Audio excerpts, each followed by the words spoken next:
And welcome back. This is take two of this benchmark video. As I started just a minute ago and my wife rang me. Damn! Yeah, it's this Batman Origins on my system. I'm using the FX6300, 8GB RAM and the VTX R9270 Extreme Gaming Edition, the 3D version.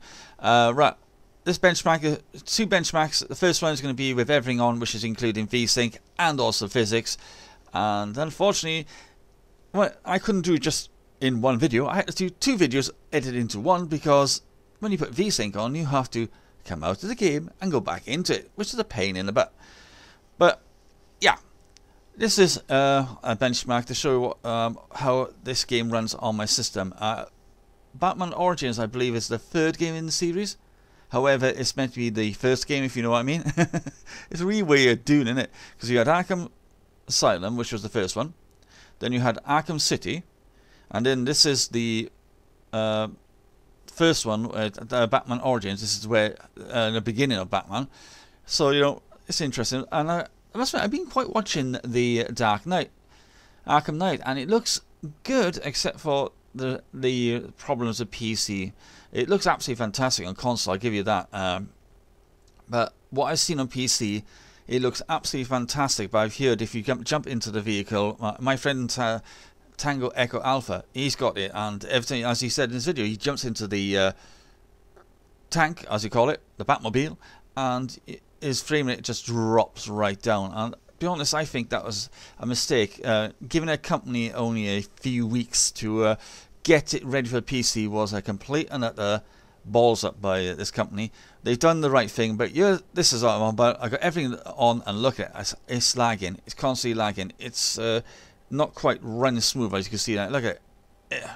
It's because the physics brings in everything, like explosions on the floor, paper flying everywhere. You'll see a slight difference in graphics when the physics is taken off. But look, you got all that paper on the floor. Watch it. There should be some explosions in a minute. And it's absolutely lagging when physics on. It's really bad.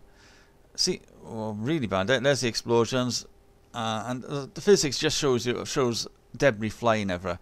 And it's just, it's how can we say, for this card, it's not particularly good, because the card can't really handle it. However, everything else, it seems to be okay. So we're coming towards the end of this first benchmark, and as you can see, it's averaging in the 45s, around the 45 mark, a minimum of 8 frames per second. And I'll be honest, I think that was due to the advanced physics, and you know, that is the problem. Well. So let's have a look, see what it says. Yep, 45 frames per second. VSync was on, and you know, minimum of 8. So now let's go back in and do it again. This time we're doing it with no VSync on, and we've taken away advanced physics. So that is okay. So we're going to try that benchmark again. Hopefully this time it should run a bit smoother. Why am I taking my time doing this? I must admit, I was messing around on GTA 5 a couple of hours ago, just trying to see what's happening, because I wanted to go online, but my internet has been playing up all weekend. However, come Monday, I've got an engineer coming out on Tuesday. Come Monday, my internet's working perfectly fine again. It seems to be the weekend blues all over again. I hate when it does that. Luckily for me, I work a Saturday night, and I'm virtually normally in bed most of Sunday, but this Sunday I literally was awake for, well, I only had 2 hours sleep, and that was at, I think, 2:30 until about 4:30, and then I was up until 5:30 in the morning on Monday. So literally in almost 48 hours I've slept about 2 hours, and I still feel great. I've literally had another 4 hours sleep since then now, and hopefully I'll try and be able to go to bed at a reasonable time tonight, because I'm not in work for another 3 days, so you know, why should I be in night mode? But as you can see, look at it, knocked off advanced physics, knocked off VSync, and you can see exactly how much I can get on my system. And looking at this, I honestly think I might keep VSync on, because with VSync, it's like with NVIDIA's G-Sync, or some of the monitors with G-Sync, optimizes the game for the console. So mine's only a 60Hz monitor. So if I'm using it without VSync, you're talking about tearing across the screen. So I think if I put VSync on, I know it takes a bit off this, the frames, but it's going to give me what I want, which is 60 frames per second, no tearing. So I think I might need to do it. I might have to do that on my Battlefield Hardline. But I've noticed on Battlefield Hardline, all the cutscenes, have you noticed, around 30 frames per second? The whole game, the cutscenes are giving you on 30 frames per second.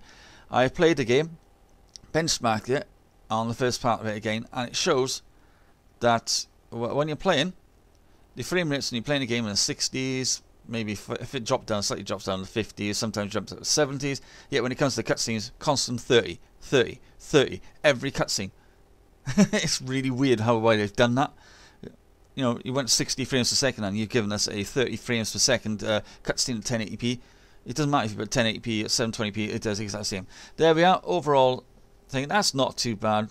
Minimum of 54, averaging about 80 odd, and 114 maximum. Wow, that's not too bad. So definitely thinking of activating VSync, because that should then visually make it look absolutely brilliant on my monitor. But physics, I'm definitely keeping that off. My card can't handle it. Well, I hope you enjoyed this video. Until next time, it's me, Will, signing off, and I'll catch you all very soon. Take care now, folks. Bye for now.